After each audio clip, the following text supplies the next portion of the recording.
poquito más técnica, por así decirlo. Y yo ya les voy a ir mandando a principio de la semana que viene una planilla de datos tomadas por sus compañeros. Ya voy a ver de qué año es mejor para que haya mayores diferencias. Tengo planillas de datos desde el año 2007 a la fecha, para que hagamos lo que era el trabajo, vayamos haciendo de a poquito lo que era el trabajo práctico de campo. En ese trabajo práctico de campo lo hacíamos ahí en el mismo INTA. Empezábamos a las 9 de la mañana y terminábamos tipo 5 de la tarde, de los cuales durante la mañana dábamos indicaciones, preparábamos los laboratorios, y a eso a las 11 salíamos al campo y no volvíamos hasta que terminaban. Ni un poquito de agua estaban autorizados a tomar, nada, sacrificio. Todo sacrificio. Pregúntenle a sus compañeros de años anteriores qué lindo la pasaban levantando malezas. Una experiencia fabulosa. Todos sus compañeros tomaron datos, entonces yo les voy a dar una clase donde les voy a mostrar diapositivas de sus compañeros cómo trabajaban, para que se den una idea. Después cómo procesaban el material y por lo menos aunque sea desde el punto de vista de la imagen, tener una idea de cómo fueron esos trabajos prácticos hechos en campo. Lo que ustedes van a hacer es justamente el análisis de datos y la redacción de un informe grupal. Como ya les he dicho, todas las actividades que yo les doy son grupales, excepto las evaluaciones. Aunque también podría dar evaluaciones grupales, pero son muy complicadas, tanto para armar como para resolver y como para después para corregir. Por ejemplo, en la universidad a mí siempre me daban evaluaciones a libro abierto, pero nos daban 4 horas para resolverlo, y la verdad que no nos alcanzaban 4 horas, era imposible. En libro abierto son peor que cuando se trata de evaluaciones directamente usando la memoria y el razonamiento. Estamos todos, entonces vamos a comenzar con la clase de hoy formalmente. Sí, Erika, decime. ¿La clase va al parcial o la del miércoles que viene incluida? Perdón, no te entendí. Al parcial entra esta y la del miércoles está esta. Sí, entra todo lo que veamos esta semana. Y vamos a ver cómo lo ven, cómo lo han hecho, cómo lo resuelven. El viernes, por ejemplo, vamos a ver de esa parte técnica, si se quiere. Entonces mañana vamos a empezar con el trabajo práctico 2, que le he hecho unos cambios. Le he quitado unas cuantas preguntas al trabajo práctico 2 de poblaciones, así que no se lo descarguen todavía porque lo tengo que cambiar. Y ese práctico lo tendríamos que discutir el miércoles de la semana que viene. ¿Sí? Ahí yo veré cómo andan para hacer la evaluación, porque como estamos ahora, no importa que sea viernes, jueves, podemos hacerlo el domingo si hace falta. Si total ahora no hay diferencia entre días hábiles y no hábiles. El lunes es feriado, pero es un hermoso día para rendir, por ejemplo. Entonces, no, lo que les digo es que vamos a ir evaluando poco a poco el nivel de conocimiento, el nivel de integración y demás. Posiblemente les haga alguna pequeña evaluación sorpresa, como para tener una idea del seguimiento que están teniendo de los contenidos que estamos viendo hasta ahora. Pero básicamente con el cronograma vamos bien, más o menos háganse la idea que son unos 15 teóricos, y ya esta semana vamos a terminar con el 16 teóricos, perdón, vamos a llegar a la mitad más o menos esta semana. La semana que viene quiero hacer un repaso y seguir con temas que van en el último parcial, para no perder la hilación de temas. Y el día viernes, si todo anda bien, haríamos el parcial mediante la aplicación de formulario de Google, donde normalmente yo lo que hago con el formulario, normalmente le toca un tema distinto a cada uno, eso me lleva bastante tiempo prepararlo, y se les da un plazo, yo lo programo al formulario para que se cierre a determinada hora. Entonces, más o menos eso sería la idea para la semana que viene. ¿Estamos? Bueno, si no hay más consultas. Sí, profe. Genial. Sí, pero Si no hay más consultas, si a ustedes por ahí se les hace pesado que yo les voy contando todo y es muy tedioso, yo les pido que me paren, descansamos unos minutos y seguimos. ¿Saben? Yo ahora voy a cortar mi imagen para poder tener, para que no tengamos problema de que se vaya a colgar la comunicación. Así empezamos con lo que es poblaciones. ¿Todos están viendo la presentación? Sí, profe. Sí, puede ver. Sí, profe. Buenísimo. Profe, ¿va a grabar la clase de hoy? ¿Cómo? Si va a grabar la clase de hoy. Puedo intentar grabarla. Vamos a intentar. Si se corta, suspendo la grabación. ¿Sí? Si se corta un poco porque ya me ha pasado antes que cuando uno comienza a grabar, el problema está en que voy a intentar grabarlo, pero vamos a ver cómo andamos con la velocidad. Si veo que se hace muy lento, suspenderé la grabación. ¿De acuerdo? Bueno, chicos, vamos con el tema de hoy, que como ya les dije,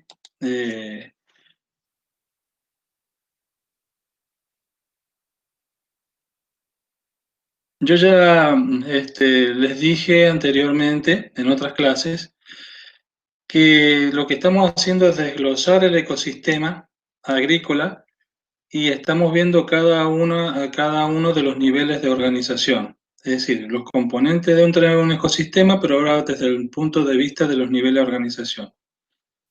En el caso de hoy vamos a ver un nivel de organización muy importante que lleva mucha investigación, que es el nivel de organización poblaciones. ¿Por qué lleva tanta importancia y por qué es tan importante para los ingenieros agrónomos? Justamente todo lo que tenga que ver con manejo de plagas se trabaja básicamente con técnicas, métodos y conceptos de ecología de poblaciones.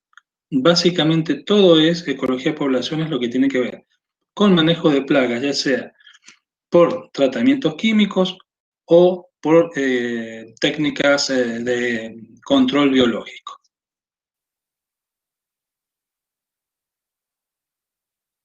Fíjense los distintos niveles de organización. Ahí están detallados otra vez los atributos. Y esta diapositiva lo que le quiero mostrar es hacia dónde nos lleva los conceptos que trabajamos dentro de cada nivel de organización, hacia dónde nos lleva y cómo se enlaza con conceptos que vamos a ver más adelante. En nuestro caso, nosotros vamos a ver ahora población, que nos puede llevar a distintos tipos de interacciones que lo vamos a ver más adelante.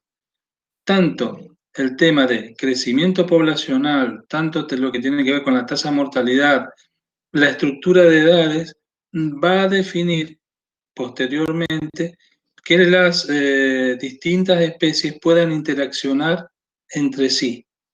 Entonces es muy importante porque pensemos, si una población de una determinada especie crece mucho, posiblemente lo haga en detrimento de otra especie cuyo crecimiento va a ser negativo, es decir, va a decrecer.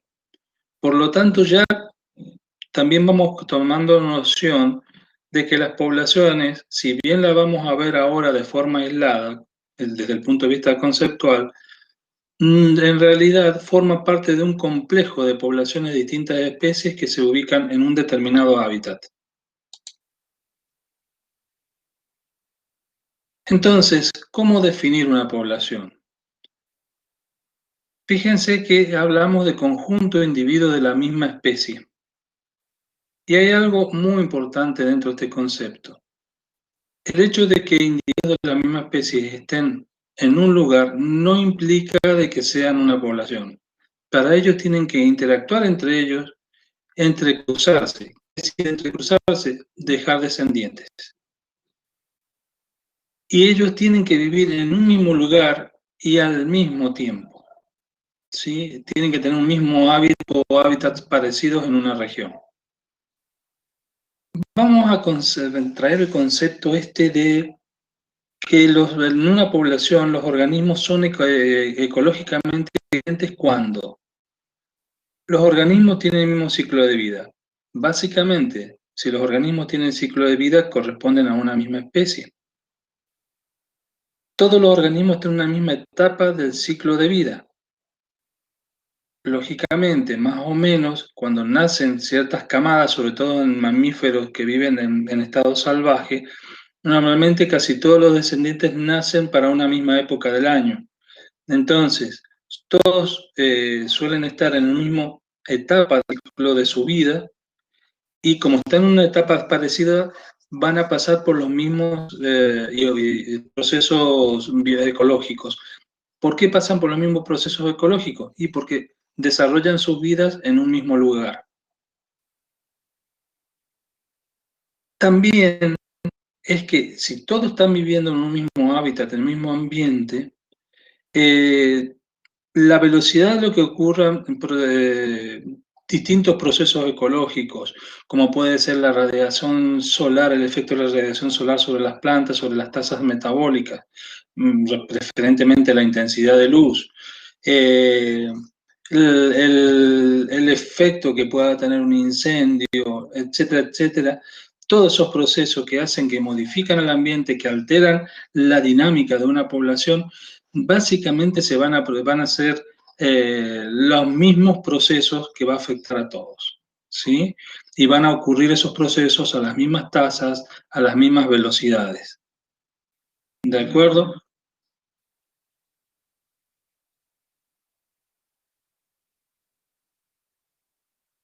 Ahora, el tema de las poblaciones no es algo aislado.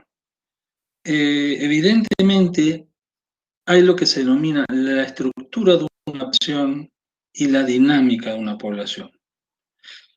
Si vemos los dos cuadros de arriba, vemos que hay siempre aspectos que tienen que ver con el organismo que se va a manifestar a nivel poblacional.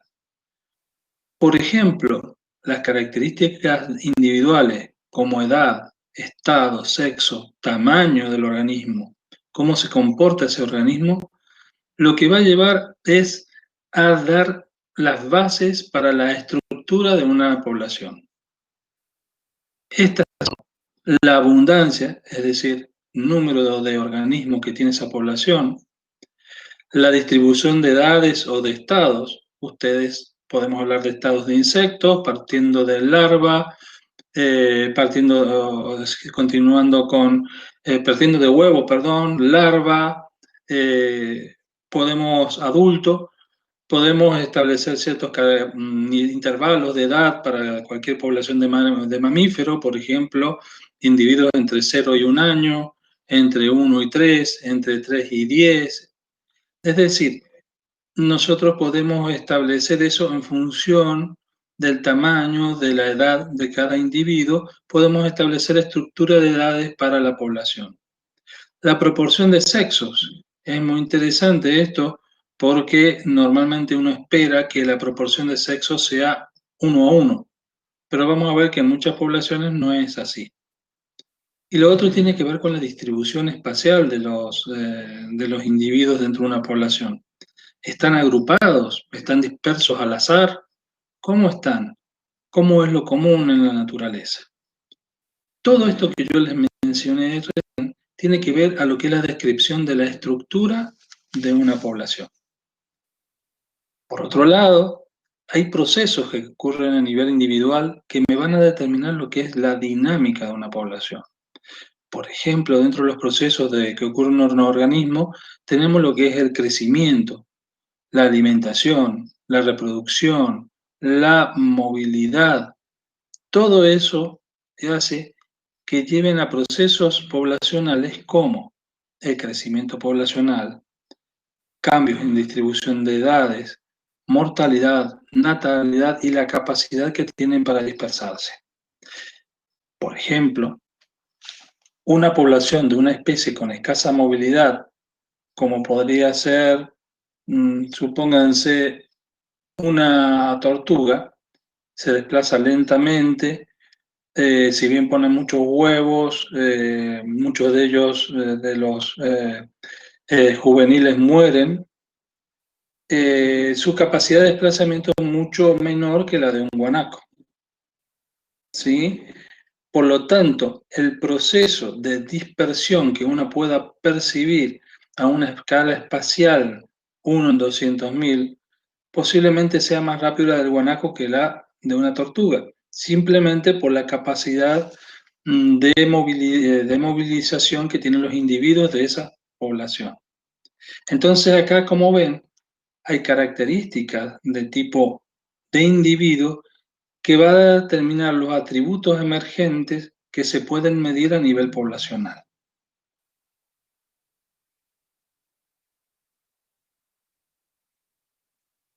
Entonces, cuando hablamos de estructura, hablamos de ciertas variables, ciertos aspectos que se pueden medir.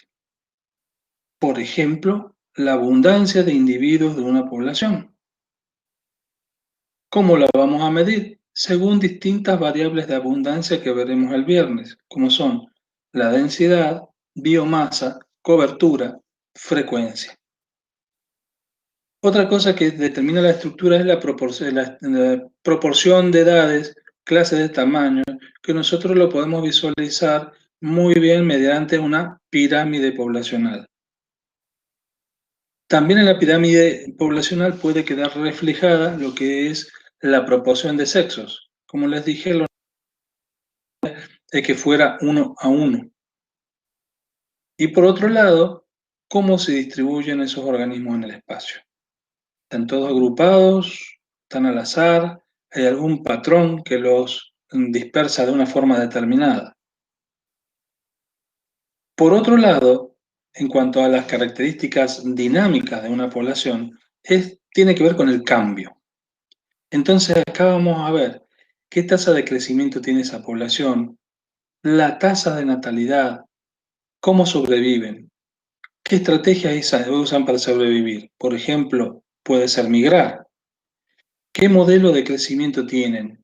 ¿Crecen muy rápido o crecen muy lento? Entonces, todo ello va a describir dos aspectos de las poblaciones. Por un lado, la estructura, por otro lado, la dinámica.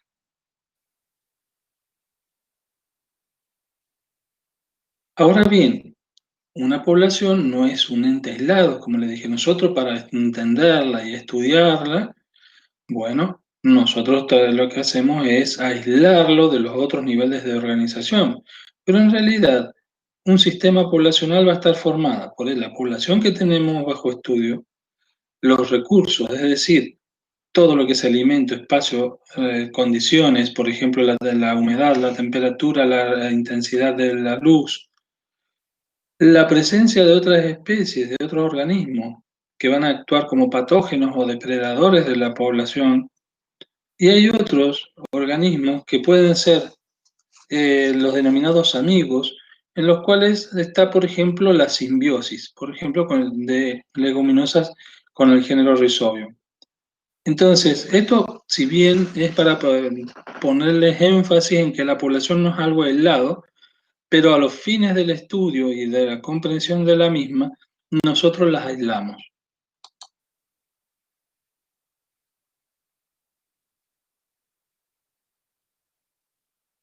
Nosotros cuando hablamos ya hablando de estructura de la población, perdón, hablamos tanto de una estructura espacial como una estructura temporal. En cuanto a la disposición espacial, bueno, cómo se ubican los organismos en el espacio, si es al azar o siguen un patrón. Otro aspecto importante que tiene que ver con lo espacial es la estructura del hábitat. ¿Cómo se distribuyen los organismos? Podemos tener un hábitat que sea muy sencillo, como les dije en clase pasada, simplemente un pastizal con distintas especies, pero pastizal al fin.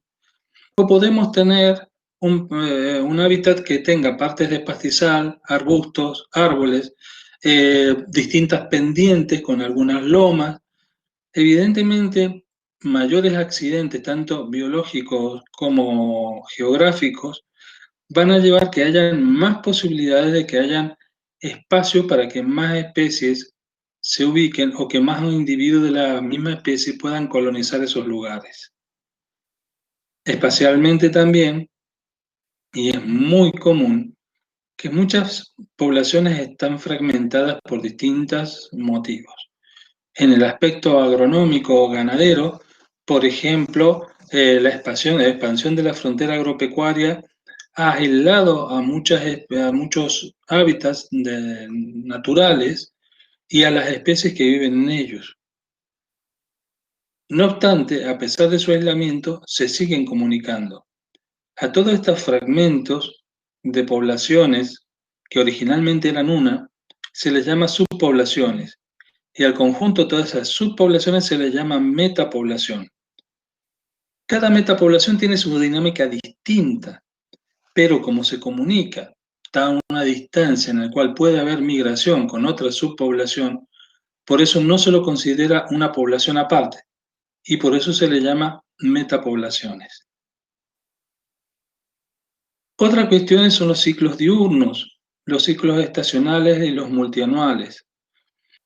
En cuanto a la estructura temporal, por ejemplo, casi toda la actividad de mamíferos, si ustedes crían cabras, sabrán que durante la noche hay más probabilidades de sufrir que sus cabras sufran ataques por parte de pumas. ¿Por qué? Porque ellos tienen una estructura temporal de movimientos netamente nocturna. Otros son ciclos de tipo estacional. Por ejemplo, nosotros sabemos que todos los años, para el mes de marzo o abril, las hembras guanaco van a parir, ¿sí? Entonces, son ciclos estacionales que tienen que ver con la estrategia reproductiva de esa especie. Otros ciclos son multianuales. Por ejemplo, las mangas de langostas. Se sabe perfectamente que ocurren cada periodo de 10 a 12 años. Entonces, y eso es como un relojito. Entonces son ciclos que tienen que ver con distintos periodos de tiempo y que es muy importante cuando nosotros trabajamos en agronomía para saber cómo manejar ciertas especies no queridas dentro del área de cultivo.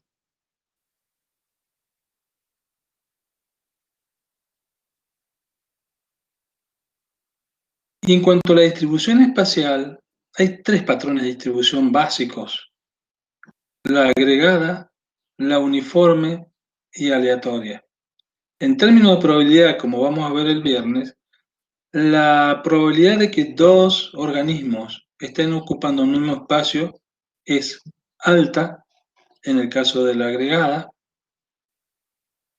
Que 2 organismos ocupen un mismo espacio es baja en el patrón de distribución uniforme, y es la misma probabilidad en el caso del patrón de distribución aleatorio.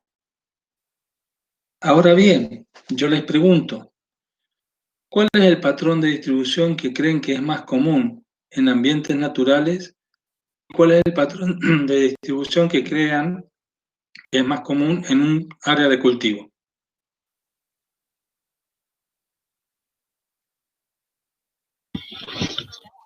En un área de cultivo sería más uniforme y en el otro más agregada. Así es, así es. Normalmente en un área de cultivo es netamente uniforme, y evidentemente en un área natural e inclusive para el manejo ganadero dentro de un área ganadera los animales no se quedan quietos y por lo general se van a desplazar según sus necesidades. Por ejemplo, en un campo ganadero van a estar todos agrupados donde hayan mejores pasturas. En aquellos sectores donde ya las pasturas fueron agotadas o su abundancia disminuye, entonces en esos lugares va a haber menos ganado porque siempre van a ir a buscar donde hayan mejores pasturas. Y en el caso de la uniforme, lógicamente es lo que yo les decía en clases pasadas.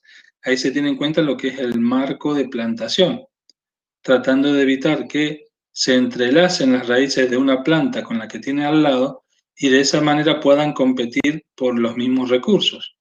Entonces, por eso se trata de armar una separación entre ellos de manera tal que no haya competencia por recursos. Vamos con la estructura de edades y lo que les presento ahí son pirámides poblacionales.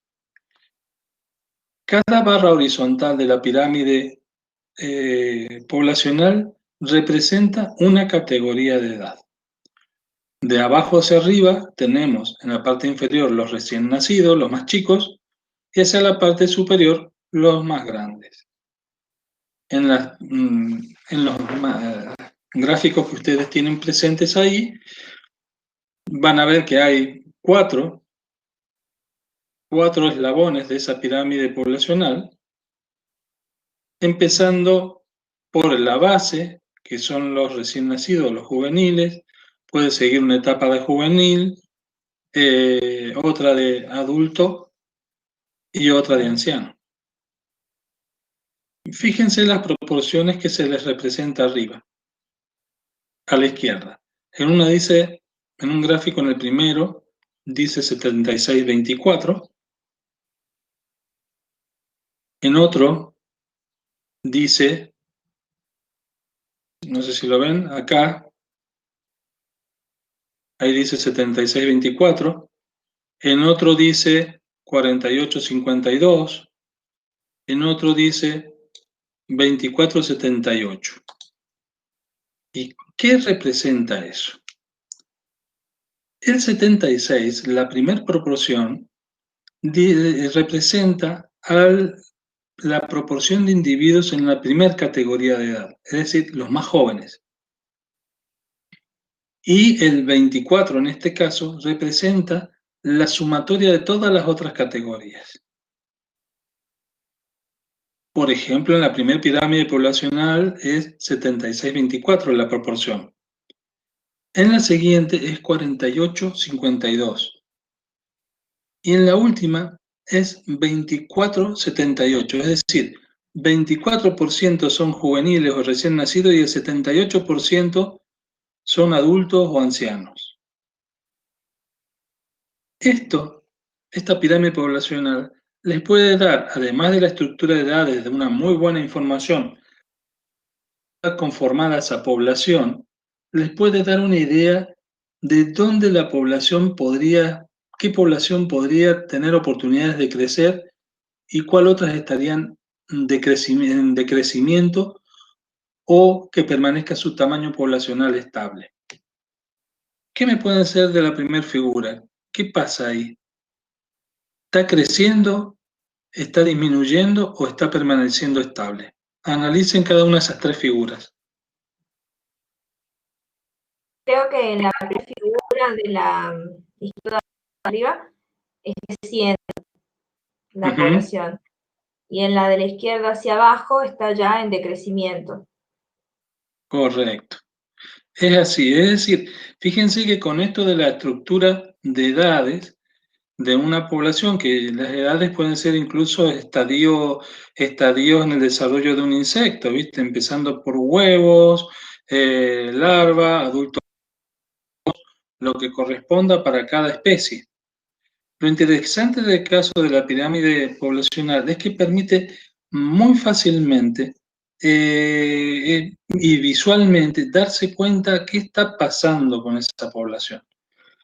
Por ejemplo, como bien dijiste, en la primera figura, donde dice 76-24, hay una proporción de 76 recién nacidos o jóvenes lógicamente eso hace que uno dice, bueno, hay un potencial para que esto crezca. 48-52, la siguiente, y están ahí. Posiblemente con un 48% de jóvenes recién nacidos, un 52% de otros, y la población por ahora se va a mantener como está. Y en la última, va a tener solamente un 24% de recién nacidos o jóvenes versus un 78% del resto de la categoría, y lógicamente va a tender a disminuir su tamaño poblacional. Con lo cual, ven, es un método muy sencillo para visualizar rápidamente cómo está conformada en cuanto a las edades de esa población. Les presenta distintas poblaciones humanas de distintas ciudades, donde ven lo mismo, nada más que son aplicados a distintas ciudades del norte de Europa.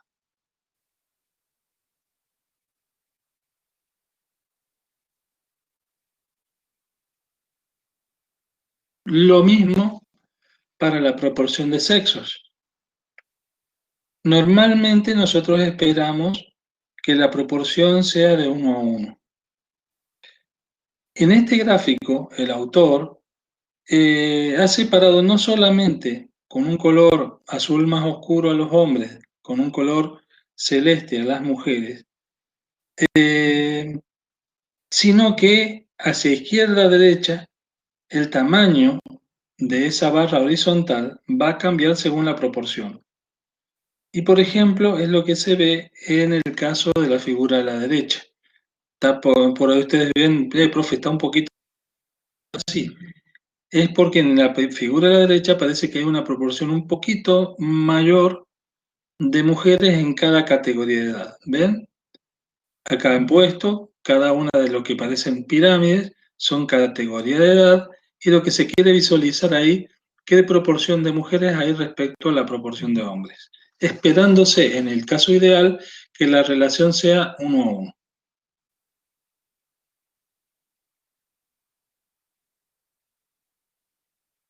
Teniendo en cuenta esto de la estructura, ya tenemos la estructura. Entonces ya tenemos herramientas, solamente nos falta una pequeña formulita para saber cómo describir la estructura de una población. Ya tenemos una primera herramienta que son las pirámides poblacionales. Ahora vamos a pasar al cambio de una población, lo que se denomina dinámica de una población. Y acá la dinámica lógicamente va a estar dado por 4 procesos. Los nacimientos que se dan en una población y las muertes que se dan en una población. Del balance de ellos, nosotros vamos a ver si la población crece, que no crece o permanece estable.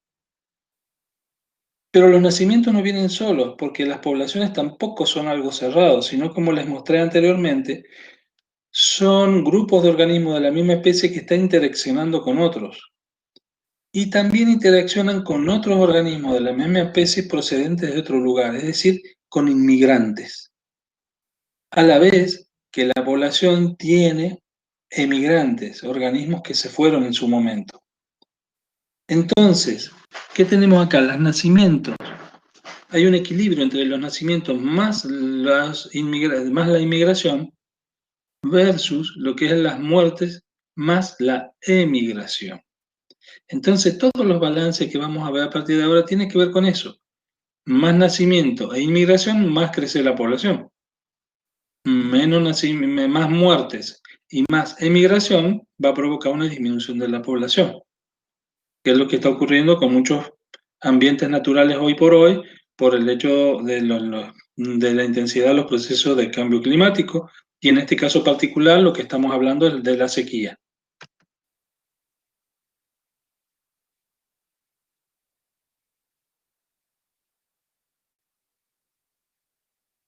Ahora bien, las poblaciones no necesariamente van a ir creciendo, disminuyendo de forma abrupta o con una tendencia marcada, como puede ser una línea de la recta, ¿no? Una ecuación de la recta, sino que van sufriendo cambios en su tamaño poblacional con el tiempo, tanto a escala estacional, anual o sea, con fluctuaciones que se repiten en el tiempo. Fluctuaciones estacionales, como les dije yo, el caso del guanaco. Si uno va a tomar el tamaño de la población de guanacos en abril, iba a ser muy alta porque están todos los recién nacidos.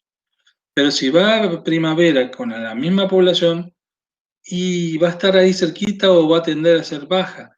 ¿Por qué? Porque justamente en el periodo en que nacen todos juntos, ahí el tamaño de población aumenta.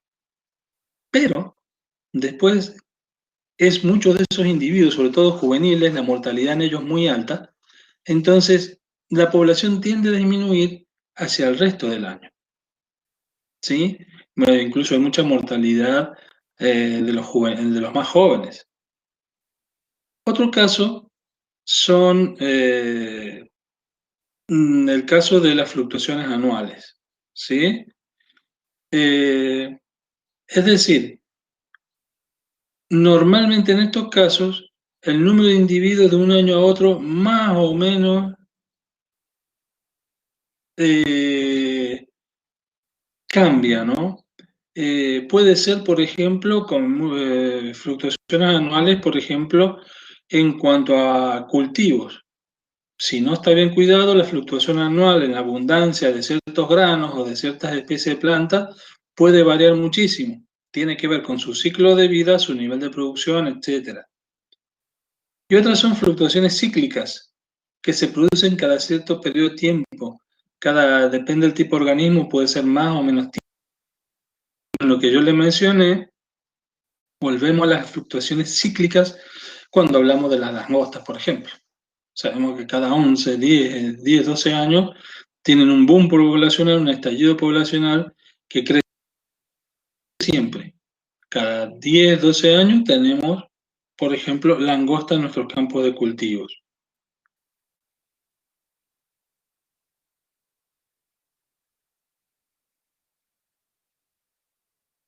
¿Me van siguiendo o ya me van siguiendo? ¿Están tomando mate, algo? Profe. ¿Se van manteniendo? Sí, profe. Sí, profe. Bien, ustedes me cortan. Cuando ustedes vean que algo no va, me cortan. Ahora bien, como les dije, las pirámides poblacionales son indicadoras de cierto crecimiento o decrecimiento. Y hay dos modelos de crecimiento dentro de la ecología de poblaciones. Uno, el crecimiento exponencial o denso dependiente, y el otro, el crecimiento logístico o denso independiente. Perdón, al revés. Crecimiento exponencial denso dependiente y crecimiento logístico independiente. Vamos a ver el primero de ellos y ustedes me contarán su experiencia a ver si han visto algo así.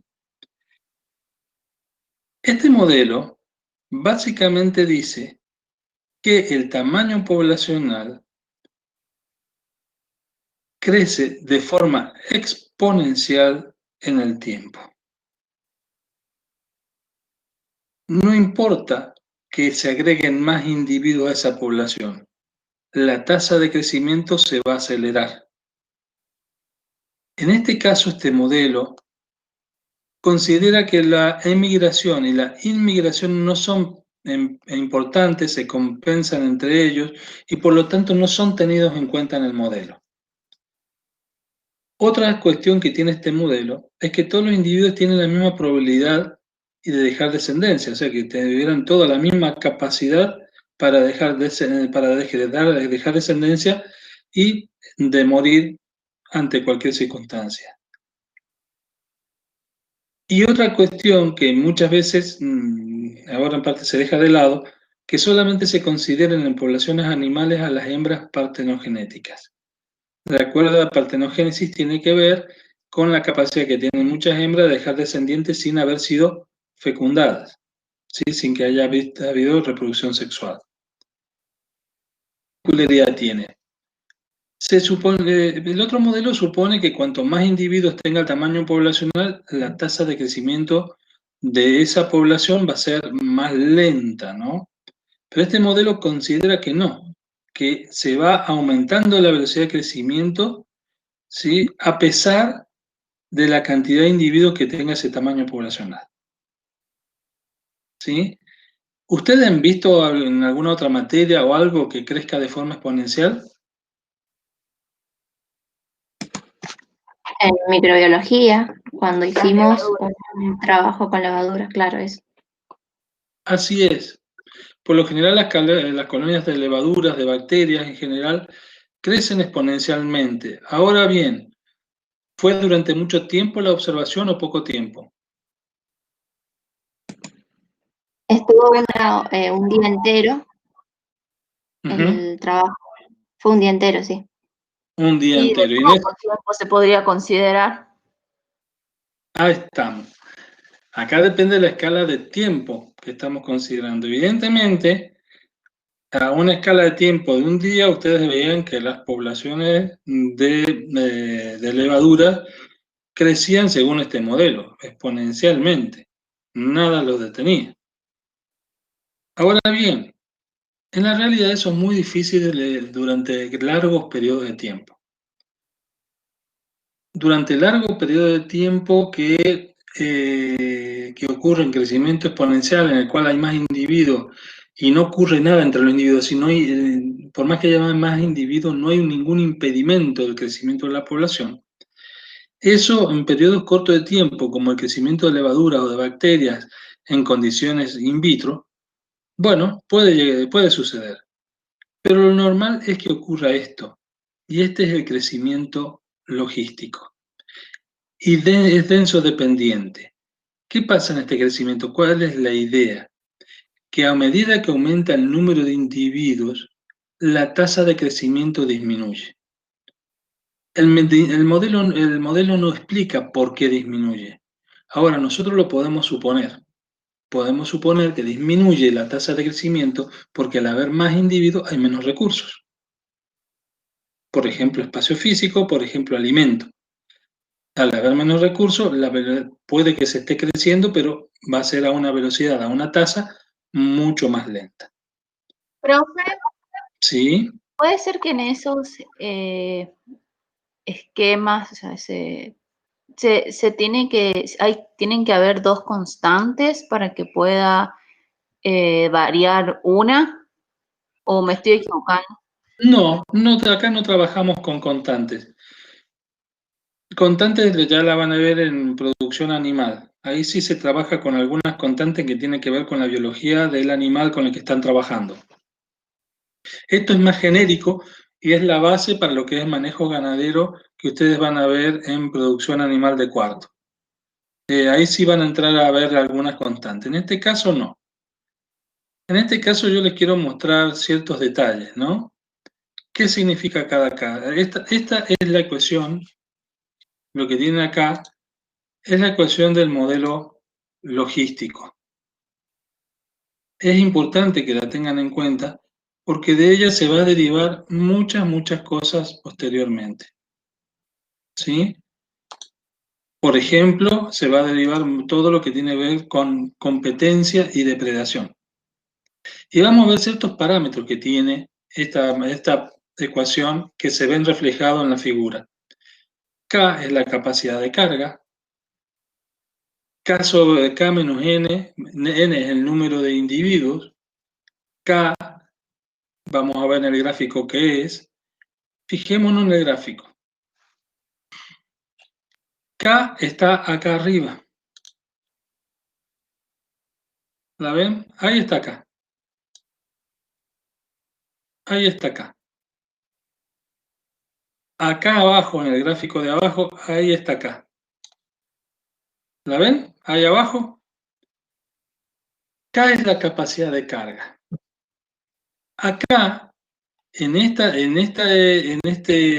curva de crecimiento sigmoideo, de crecimiento logístico, lo que se representa es la tasa de crecimiento.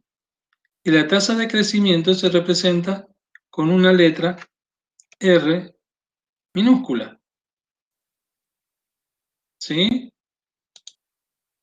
Esa es la tasa de crecimiento que lo vamos a ver que se saca en función de muestreos y de datos de campo. Fíjense el detalle de esta curva. A medida que avanza el tiempo, la tasa de crecimiento al principio, la curva tiene una forma muy parecida a una curva de crecimiento exponencial. Hasta llegar a un punto medio, en el cual la tasa de crecimiento es máxima, ¿sí? En ese punto medio, ahí tenemos lo que se denomina R máximo, ¿sí?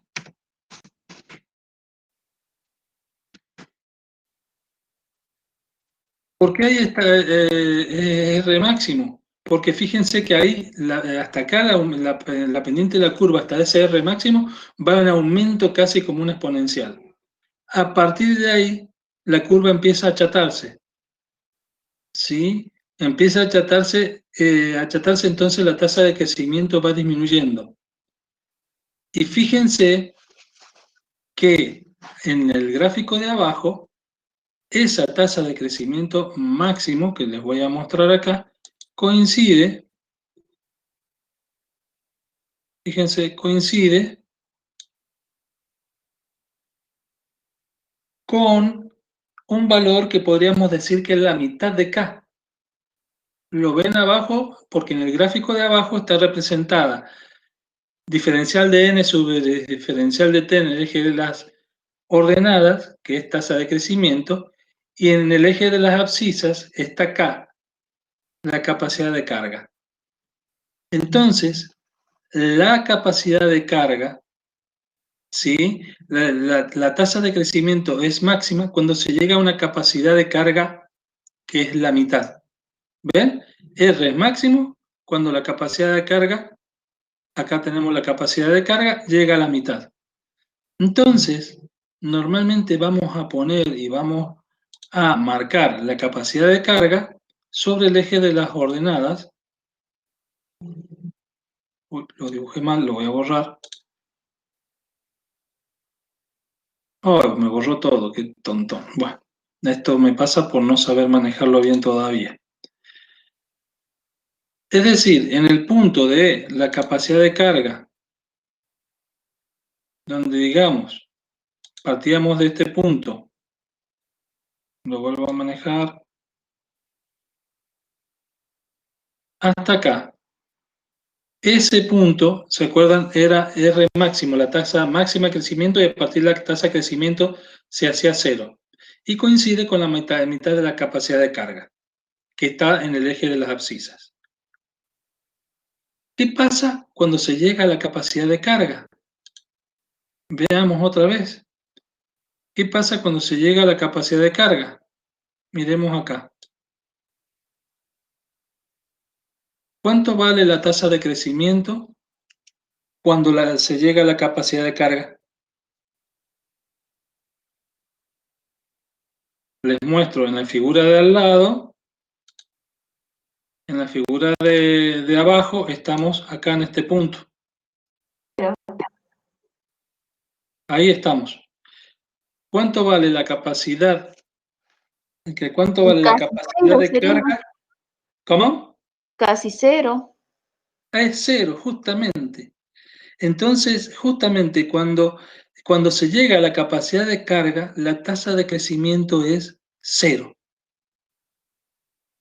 Y eso lo interpretamos así. ¿Qué es la capacidad de carga? Es el número máximo individuo de la población a partir del cual la tasa de crecimiento se hace cero.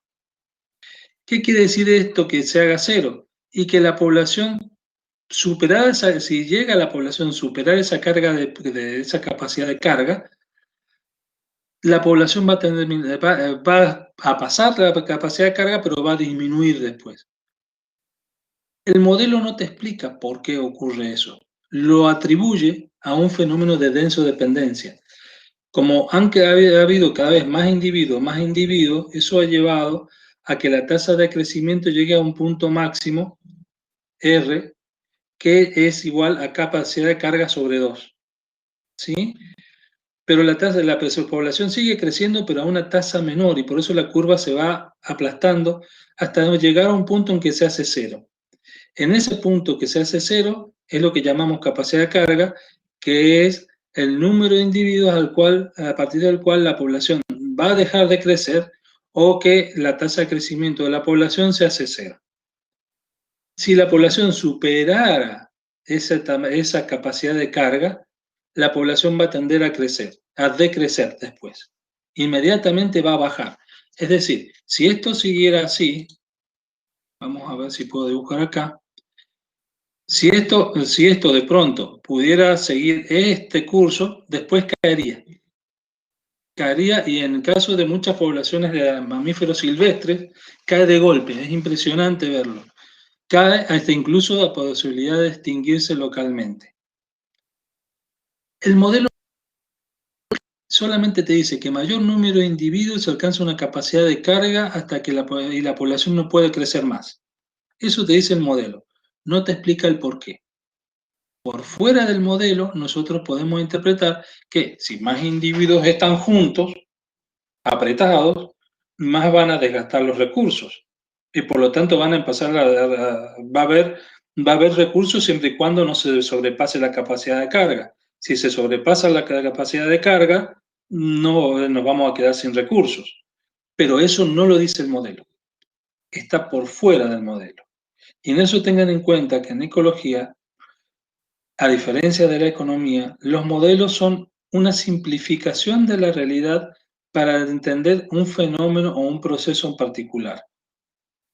Por eso, muchos de los modelos no son totalmente extrapolables a la realidad. ¿Sí? No es esto que ustedes están viendo, no tiene en cuenta montones de variables que interactúan para que ocurra esto. No lo tiene en cuenta. Tiene solamente el tiempo y el tamaño corporal, lo cual es poco y nada. Pero bueno, de todas maneras son modelos que ayudan a comprender cómo funciona el sistema poblacional. Y son modelos muy antiguos y muy aceptados. ¿Entendieron esto? Sí, profe. Sí, profe. Bien, buenísimo.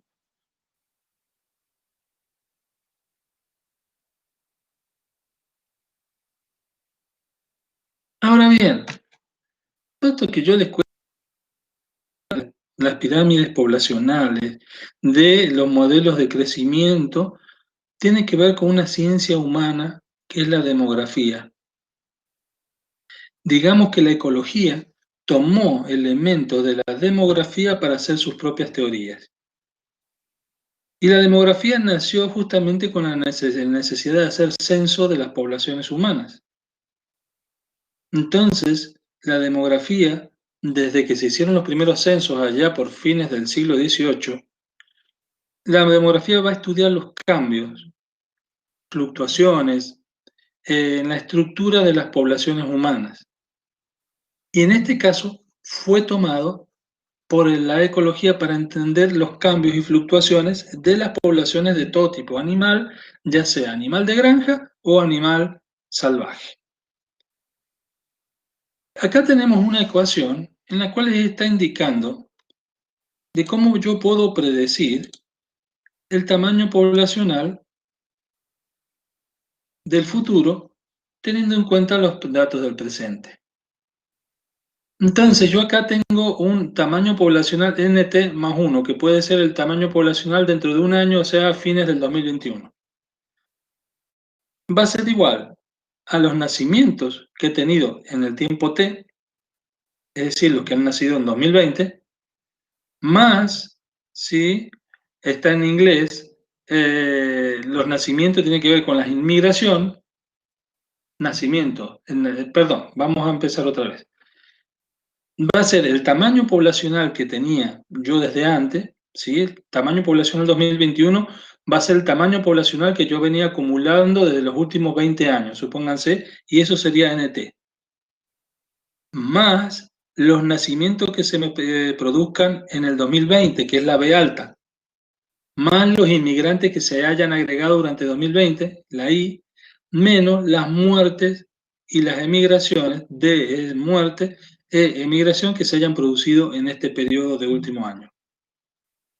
Entonces, para yo saber, si estamos en 2020 y tenemos 10.000 habitantes, para saber cuántos van a haber en el 2021, tendré que ver cuántos nacen y se agregan en el 2020 o inmigran y cuántos mueren en el 2020, ¿sí? Para saber lo que voy a tener en el 2021.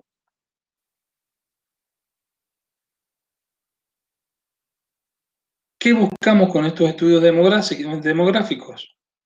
Básicamente lo que va a buscar es saber a qué velocidad crecen la tasa de crecimiento, el R chica que figuraba en el modelo de crecimiento poblacional, la tasa de natalidad, tasa de mortalidad, cómo sobreviven, la fecundidad, que es cuántos descendientes dejan para la próxima generación, tiempo que dura una generación y cómo se reemplazan, el tiempo, la tasa de reemplazo de una generación, digamos, de un tamaño poblacional por otro.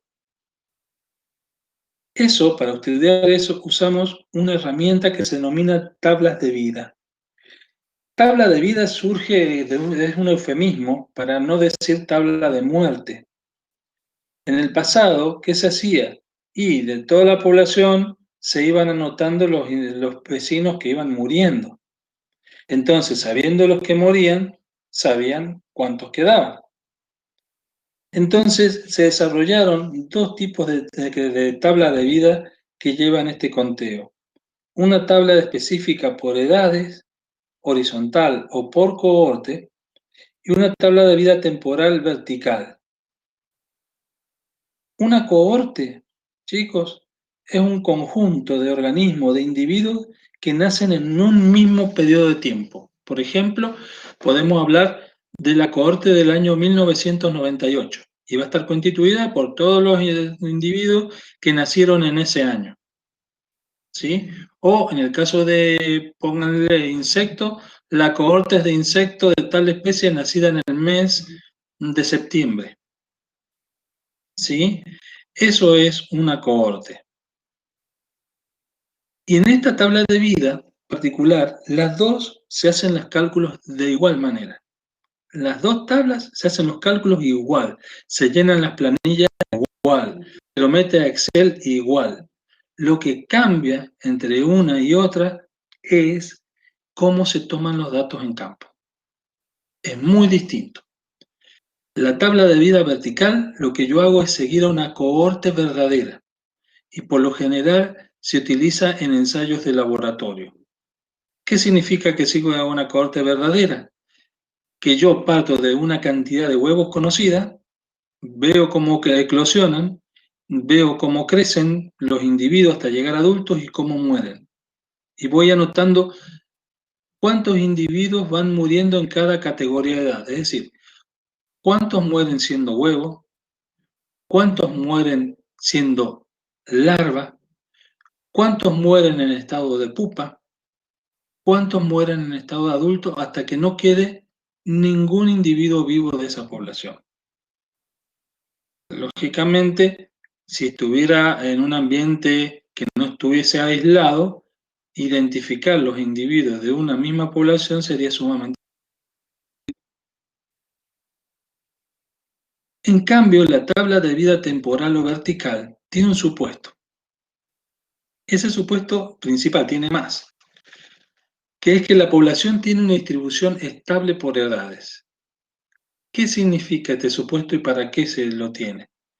Esta tabla se construye haciendo un muestreo. 1 o 2 o 3 muestreos según la biología del animal que tengamos bajo estudio, se hacen muestreos. Y en realidad el muestreo toma una foto, como una fotografía de ese momento, que puede ser muy distinta a lo que venía sucediendo anteriormente. Entonces, por eso se supone que la proporción de individuos en cada categoría de edad era estable, por lo menos durante un periodo igual a una generación. Es decir, que si había un 80% de recién nacidos, un 10% de juveniles y un 10% de adultos, eso se ha mantenido durante el tiempo hacia atrás. Siempre se ha mantenido y esa población siempre ha sido así. ¿De acuerdo? ¿Por qué? Porque si no aceptamos ese supuesto, no podemos caracterizar una población, porque simplemente, como les digo, estaríamos fotografiando un momento. ¿Cuál es el problema que tiene la tabla? Sí, sí. Disculpe, ¿puede volver a explicar las diferencias esas porque no las he entendido bien entre la vertical y la horizontal? ¿Cómo no? O sea, las dos se toman de la misma forma, solo que una sería como teóricamente la población se mantiene estable en diferentes edades. Esa sería la horizontal. ¿La temporal o vertical? Ah, la temporal o vertical. Claro. El tratamiento de datos, cuando vos vas a meter los datos a la computadora, es igual para las dos. Las columnas que tenés que poner, todo es lo mismo. Lo que cambia es cómo tomaste los datos en campo. La tabla por cohorte, que es justamente lo que les voy a comentar ahora, vos tenés que ir haciendo un seguimiento de la población a lo largo del tiempo hasta que el último individuo de esa población muere. Desde que nace el primero hasta que muere el último. Por eso se lo utiliza mucho, por ejemplo, el INTA hace este tipo de tablas de vida para seguir, para estudiar algunas especies de insectos en condiciones controladas para estudiar su biología. Entonces, ponen huevos dentro de una cámara de cría y van anotando los investigadores día a día durante el tiempo que dure el ciclo de vida de esa especie, que han visto que de los insectos nunca duran más de un año, es muy raro. La mayoría de las especies de insectos tienen un ciclo de vida de pocos meses. Entonces los investigadores lo que hacen es, cada 2 días, cada un día, según lo que diga su protocolo, o todos los días, van tomando datos de cuántos individuos van muriendo y de en qué estadio estaban. Es decir, cuántos huevos murieron, cuántas larvas murieron, y así lo van haciendo. Es decir, se aplica para especies de ciclo de vida corta, muy corta, y se tiene que hacer más bien en ambientes muy controlados. Nunca se les ocurra hacer esto con una tortuga, porque lo van a terminar sus nietos al estudio. ¿Sí? 150 años que vive una tortuga, evidentemente ustedes estarían trabajando toda la vida y nunca van a conseguir el resultado final durante su periodo de vida. Tendrán que seguir sus hijos y sus nietos para conseguir. Por eso es que se utiliza para especies que tengan un ciclo de vida muy corto, como muchos insectos. En cambio, entonces, claro, eso plantea un problema. No podríamos estudiar los ciclos de vida, supónganse, de algún animal depredador que me afecta a mis rebaños de cabras o de ovejas, como puede ser el puma. No lo podríamos estudiar y nosotros necesitamos información para saber cómo controlarlo. Necesitamos la información poblacional. Necesitamos saber si la población de ese puma está creciendo, está estable o está decreciendo. Porque si está creciendo me va a implicar de que voy a tener que tomar medidas para controlar activamente esa población del puma, tal vez mediante autorización para la caza. Lo cual implica un esfuerzo de tiempo y de muchísimo dinero. Ahora bien, si mis estudios poblacionales me dicen que la población está decreciendo, entonces sería muy tonto organizar cacerías, porque sería perder dinero, porque ya naturalmente la población está decreciendo. Pero claro, el problema es que un puma te vive 10 a 15 años. Yo no puedo estar esperando a que nazca el primer pumita de la cohorte y que se muera el último, porque el resultado ya lo voy a tener tarde, 15 años después. Entonces lo que se utiliza son las tablas de vida temporal o vertical, en el cual se realiza un muestreo. Un muestreo, se eligen parcelas y se cuentan cuántos individuos de pumas hay en distintos periodos del año. Durante un año se hacen los muestreos, porque ustedes saben que esos animales tienen ciclos estacionales, en el cual durante el periodo de cría hay más individuos y cuando ya están crecidos, ¿sí? Porque hay mucha mortalidad, por así decirlo, infantil. Entonces, para construir esa tabla de vida tiene una contra, que podemos cometer muchos errores de muestreo y que no refleje la realidad. Y por otro lado, tenemos que aceptar que los datos que voy a mediante muestreos, tengo que aceptar que, o suponer que esa proporción de individuos que encuentro en cada categoría de edad es realmente el reflejo de lo que es esa población. Y por eso tengo el supuesto de una distribución estable por edades. Como les decía, supongo que eso ha sido para esa especie siempre así. Es decir, que el 70% son juveniles, son recién nacidos, el 20% son juveniles y el 10% solamente son adultos. ¿Ven? Yo supongo que eso ha sido así, es un supuesto que tiene este modelo para poder construir esta tabla de vida, pero es la única herramienta que tenemos, porque si no, no podríamos estudiar animales, ni saber la estructura de edades, ni el tamaño poblacional de poblaciones animales, por ejemplo, que puedan ser depredadores de nuestro ganado, en un periodo de tiempo razonable. No lo podríamos hacer. Entonces, por eso esas son las bases de estos dos tipos de tabla de vida. Hay otras tablas de vida que nosotros no vamos a ver, simplemente lo pongo para que es la típica tabla de vida diagramática que fundamentalmente se utiliza para plantas.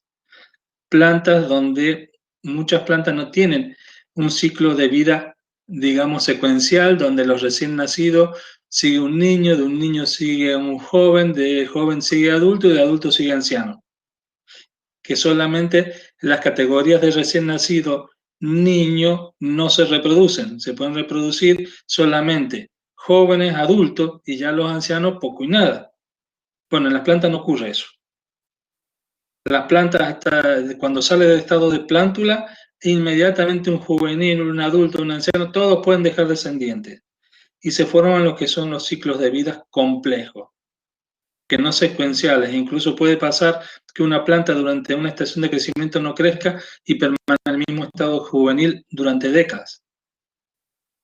Entonces, es más complejo y para esto se hacen este tipo de tabla de vida que incluye cálculo de matrices, que creo que ustedes lo han visto, cálculo de matrices en la matemática para todos los que trabajamos con organismos vivos. Pero bueno, como les digo, eso solamente para que sepan que existe.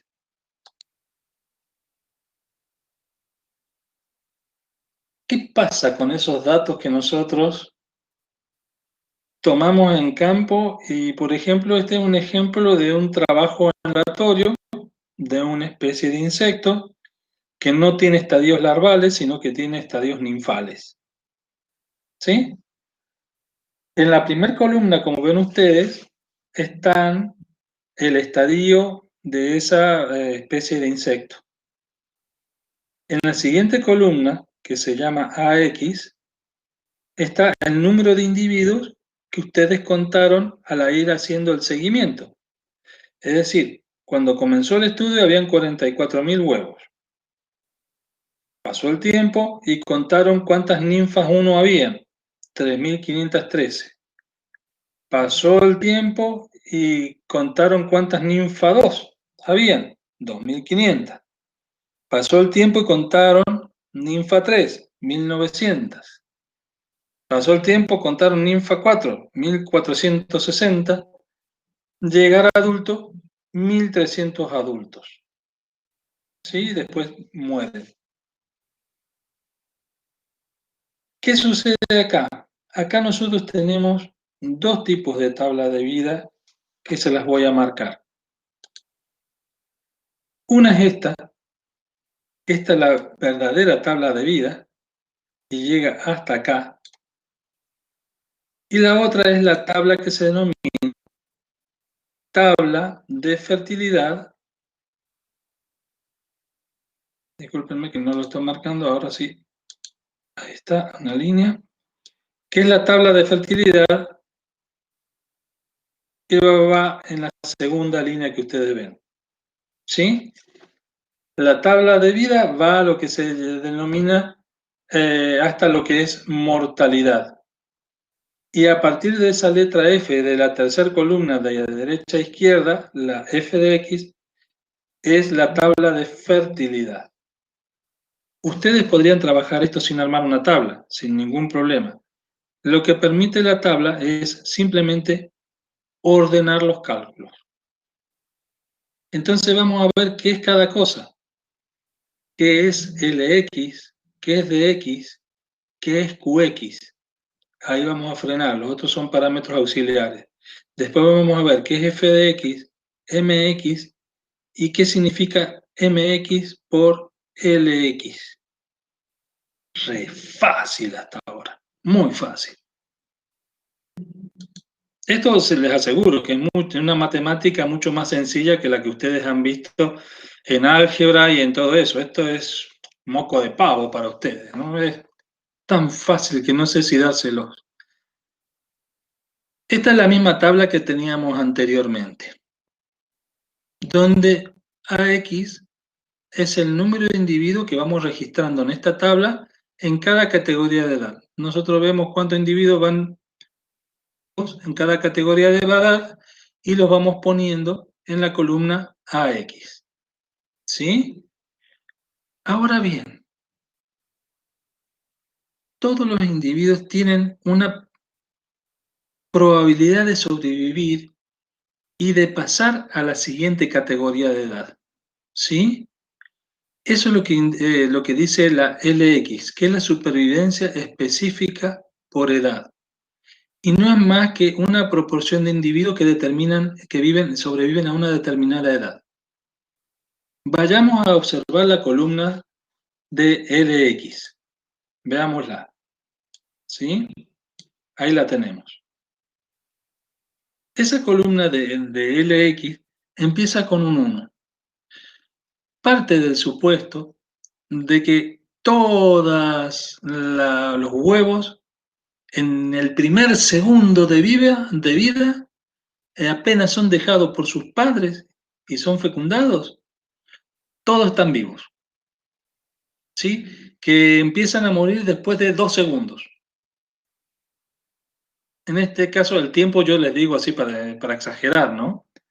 Entonces, la probabilidad de supervivencia de los huevos al inicio es del 100% o podemos poner 1 sin multiplicar por 100. ¿Sí? Entonces, partimos que la primera categoría de edad, están todos vivos. Ahora, ¿cuántos quedan, qué proporción quedan vivos después en las siguientes categorías? Y acá tienen la fórmula ustedes de la supervivencia específica por edad. Fíjense. Ahí la tienen. Voy a marcarla con un... Ahí tienen. Es LX, NX, es decir, el número de individuos en cada categoría de edad dividido por el número de individuos inicial que había en esa población. Es decir, puede ser ninfa 1 dividido huevos, ninfa 2 dividido huevos, ninfa 3 dividido huevos, así sucesivamente. Entonces, así obtenemos en la columna de la X el valor 1, 3.513 dividido 44.000 es 0,080, 2.529 dividido 44.000 es 0,057 y así sucesivamente. ¿Sí? 1.300 hasta llegar a 1.300 dividido 44.000 es 0,03. Es decir, que leído de otra forma, al estadio 1 en esta especie de insecto solo sobrevive el 8%. A ninfa 2 solo llega el 5,7%. A ninfa 3 solo llega el 4,4%. A ninfa 4 solo llega vivo el 3,3%. Y a adulto llega solamente el 3% de todos los huevos iniciales. ¿Sí? Entonces nosotros acá hemos considerado los que sobreviven respecto al número inicial de huevos. Pero otro parámetro que medimos es la mortalidad, el número de individuos que mueren o la proporción de individuos que mueren a una determinada edad. Y acá tenemos, en este lado, lo que son las fórmulas. Lo podemos hacer de dos formas. En este caso, el número inicial menos el número de individuos de la siguiente categoría. O, lo que es más común en proporción, vamos restando el número, la supervivencia de la primera categoría menos la supervivencia de los huevos menos la supervivencia de la ninfa 1. Eso da 0,920, estoy en la cuarta columna. Después, ninfa 1 menos ninfa 2, 0,080 menos 0,057 me da 0,22. Después, ninfa 2 menos ninfa 3 me va a dar 0,014. Ninfa 3 menos ninfa 4 me va a dar 0,10. Ninfa 4 menos adulto me va a dar 0,04 y se estandariza que la mortalidad del adulto es total, es decir, es el 0,03 que es lo que va quedando. Ahí van a morir todos después. Entonces, la idea de mortalidad es saber cuántos individuos mueren en cada intervalo. Y esto es muy importante saberlo, porque así yo sé en qué intervalo la probabilidad de morir es mayor. Y me interesa muchísimo ese dato para lo que es el control de plagas. Es decir, si yo voy a hacer un control de plagas echando un insecticida, tengo que tratar de hacerlo coincidir con el periodo, con el estadio de esa especie, que es más vulnerable, es decir, donde la mortalidad sea mayor, y no aplicarlo donde la mortalidad sea menor, porque si lo aplico en el momento que la mortalidad sea menor, la eficacia va a ser muy baja y no voy a matar nada. Entonces, tiene que coincidir la aplicación con el momento, el estadio, en este caso el estadio que sea más vulnerable. ¿Sí? Entonces, yo sé que la mortalidad, en este caso, es más alta en el estadio de huevos. Es, lógicamente, donde mayor mortalidad hay. Pero no necesariamente tiene que ir disminuyendo esa mortalidad hasta que sea adulto. Es decir, tengo que encontrar otro parámetro que me permita establecer como una categoría fija, digamos. ¿Cuáles son los estadios donde hay más mortalidad? Sí, ahí yo veo que la mortalidad del DX va bajando, va disminuyendo hasta llegar a adulto, donde en adulto se hace 0,3 porque ya se mueren todos. Pero hay en ciertas categorías de edad, mi pregunta es, ¿hay otras categorías de edad o un conjunto de estadios en los cuales yo puedo aplicar mi tratamiento? Y eso me lo dice el QX. Tasa de mortalidad de edad específica. Es decir, eso surge de la división de la mortalidad dividido por la supervivencia. Eso me da esta tasa de mortalidad de edad específica, porque la supervivencia es como me dice, es per cápita.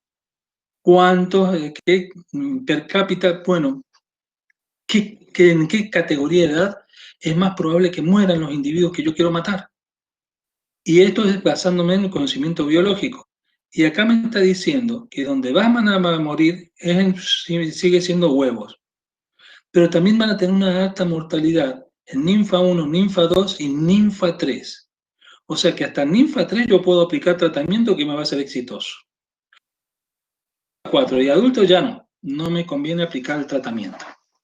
¿Se dan cuenta? Para eso me sirven estas herramientas y estos cálculos. Y acá termina lo que es la tabla de vida. Y pasamos a la continuación de esta misma tabla, que es la tabla de fertilidad, que es el F de X, la tercera columna de derecha a izquierda. Y f de x es la fecundidad, es decir, el número de individuos que cada estadio deja a la nueva generación. Los huevos, por ejemplo, no dejan descendientes. Ninfa 1, ninfa 2, ninfa 3 y ninfa 4, para esta especie no dejan descendientes. En otras especies de insectos sí, puede que varios estadios dejen descendientes. Ha coincidido que para esta especie solamente dejen descendientes los adultos, solamente los adultos. Es decir, que los adultos han producido 22.617 huevos. ¿Sí? Ahora, ¿cuántos adultos produjeron 22.617 huevos? Esos 22.617 huevos salen de 1.300 adultos. ¿Los ven? Ahí están los 1.300 adultos que han producido 22.267 huevos. Ahora bien, mi pregunta es, en promedio, ¿cuánto produce un adulto? ¿Sí? Y eso es lo que me da la fecundidad edad específica, el MX.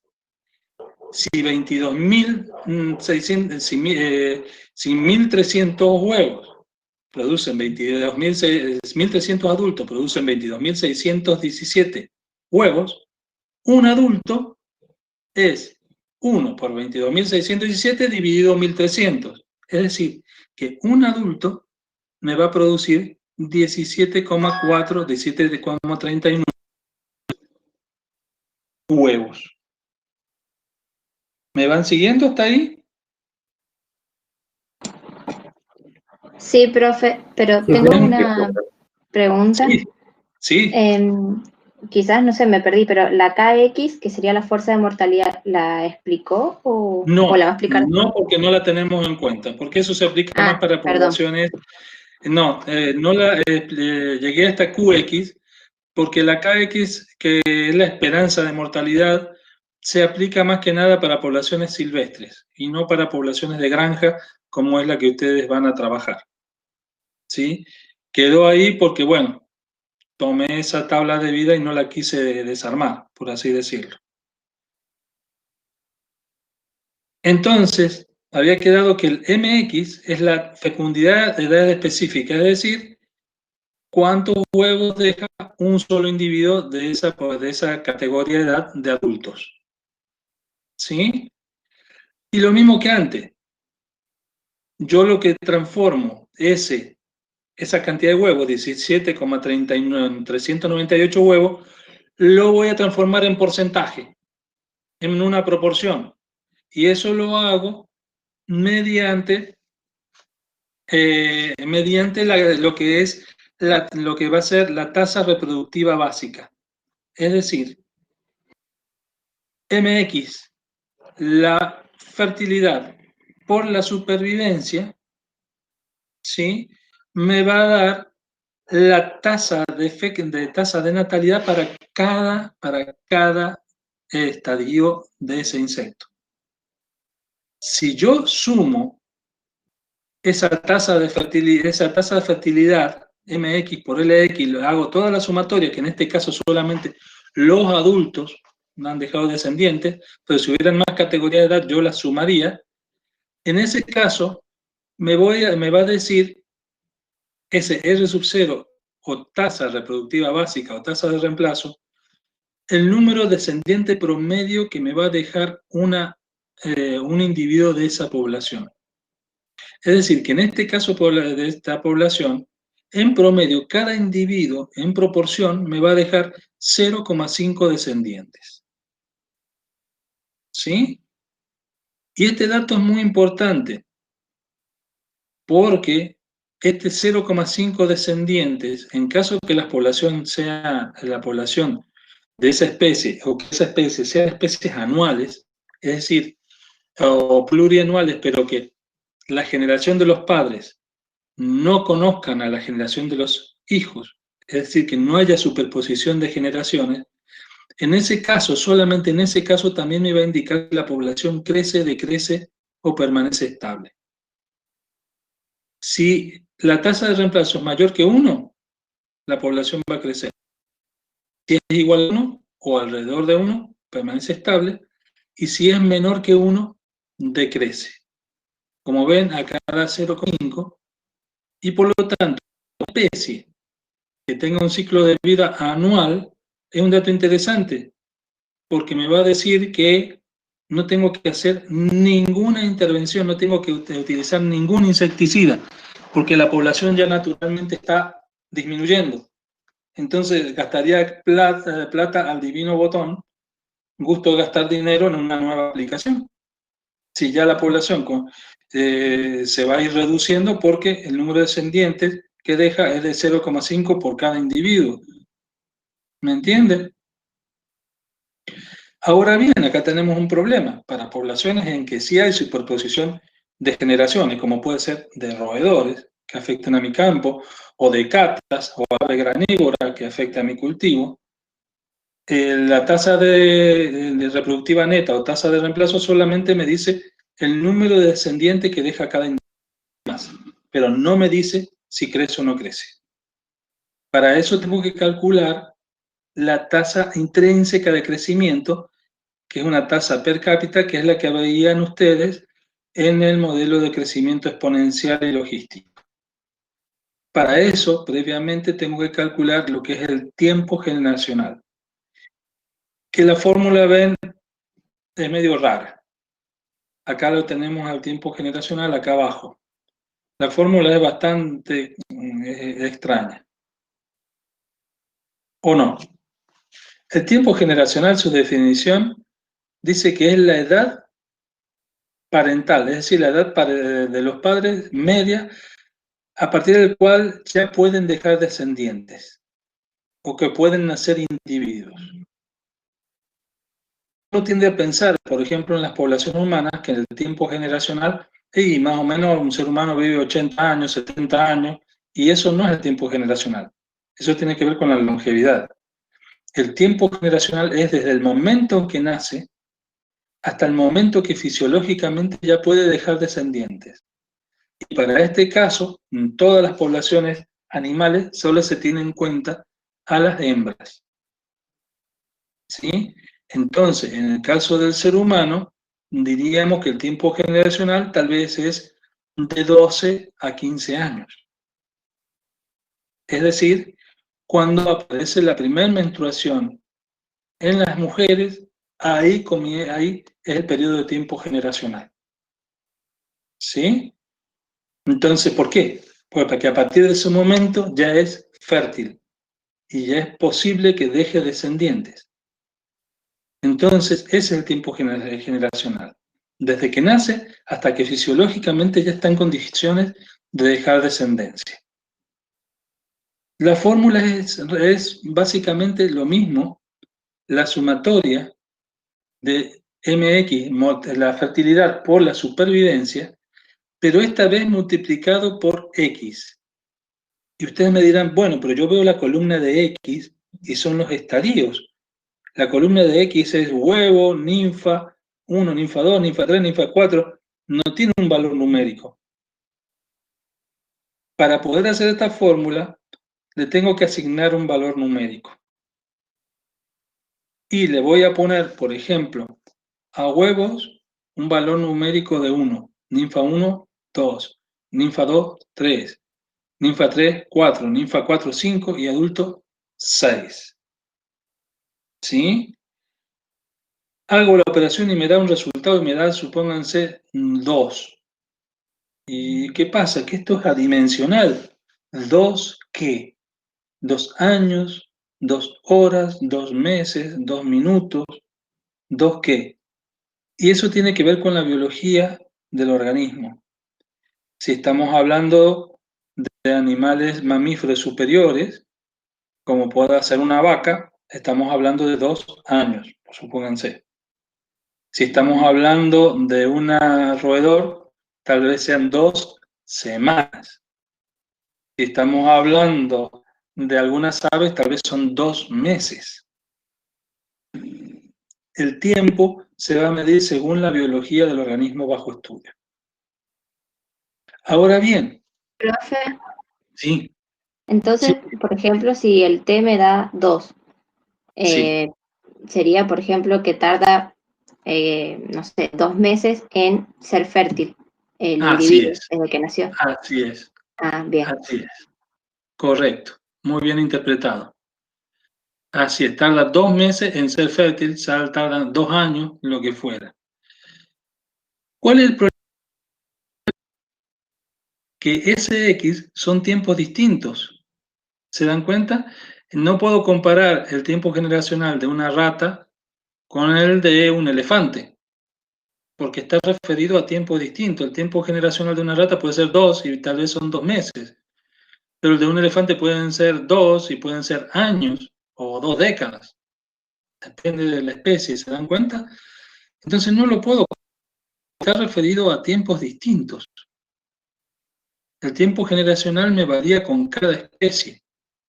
Entonces, yo no, igual, entonces, y lo mismo me pasa con el R sub 0, la tasa neta reproductiva o reemplazo.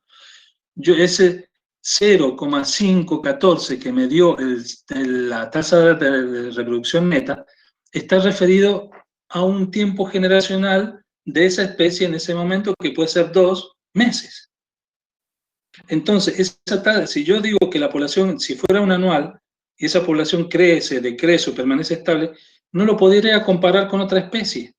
Y tal vez no lo podría comparar con una población de la misma especie en otro lugar bajo otras condiciones, porque están referidos a tiempos generacionales distintos.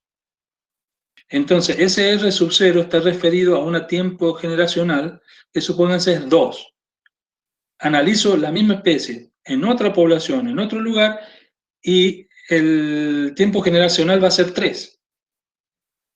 Entonces, la tasa de reemplazo, esa tasa neta de reproducción, va a estar referido a ese valor 3 o a ese valor 2. Entonces, es para una misma población y dentro de una misma población, sí, me sirve. Pero para cuando yo quiero comparar tasas de crecimiento y demás con otras poblaciones en otros lugares o de otras especies, tengo que sí o sí, y para saber si la población está creciendo o decreciendo, tengo que sí o sí calcular la tasa intrínseca de crecimiento poblacional. ¿Qué voy a hacer yo? Voy a hacer lo que en matemáticas se dice que llevo a 1. Si yo divido la tasa de reemplazo, R sub 0, por el tiempo generacional, lo estoy llevando a 1. ¿Se dan cuenta? Lo estoy dividiendo por el tiempo y hago que desaparezca el tiempo como variable. ¿Sí? Entonces, la tasa intrínseca es el logaritmo de R sub 0 dividido por el tiempo generacional. Entonces ahí elimino el problema que me plantea el tiempo generacional. Porque todo está llevado a 1, a un mismo tiempo. Si yo tengo una tasa de neta de reproducción y es 10, y el tiempo generacional es 10, al dividirlo a esa tasa neta por 10, lo llevo a 1. Si el tiempo generacional es 2, divido y lo llevo a 1. Entonces sí, esa tasa intrínseca lo puedo comparar entre especies, entre poblaciones de distintos lugares, y puedo saber a qué tasa crece esta especie respecto a esta otra especie, en este lugar o en el otro. Y en todo caso, hay ciertos márgenes. Y ahí lo tienen escrito abajo.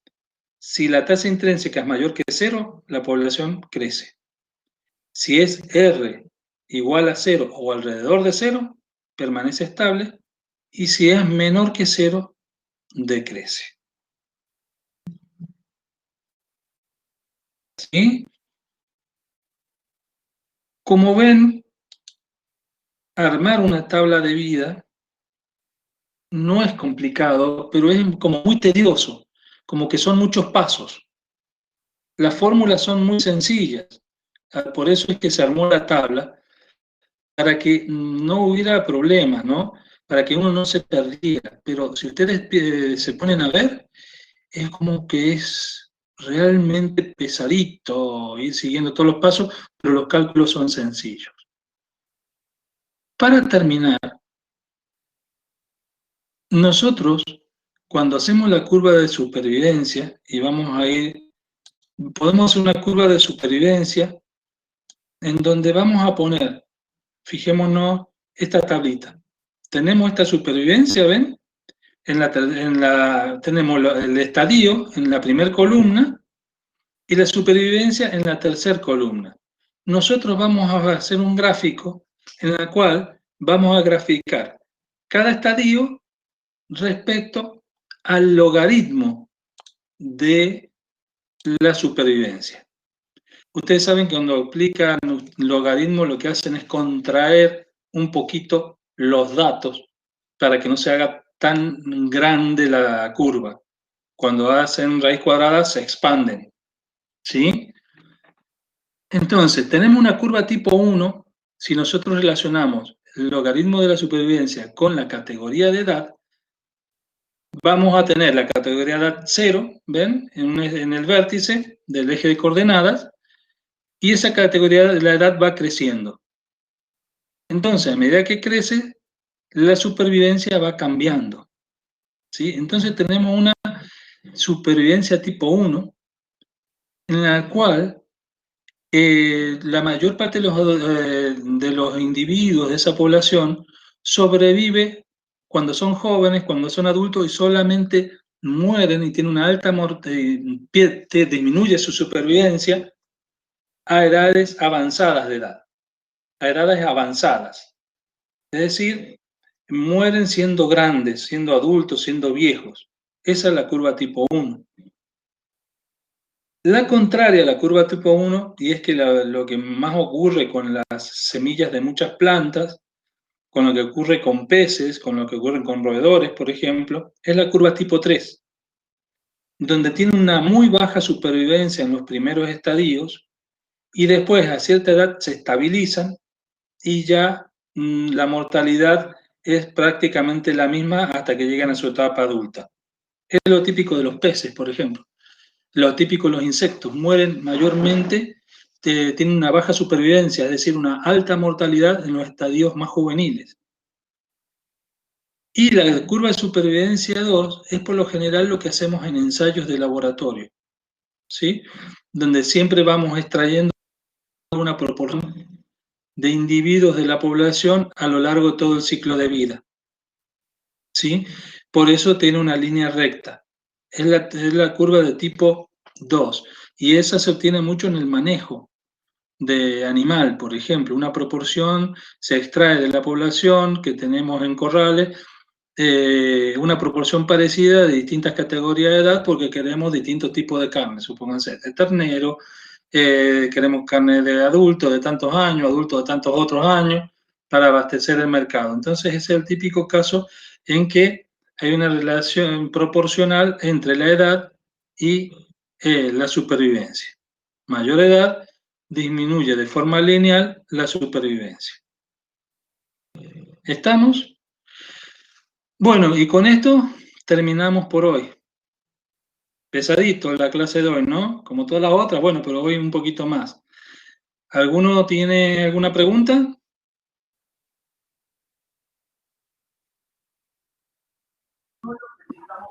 No, profe. Esto yo les pido que lo relean. Ya el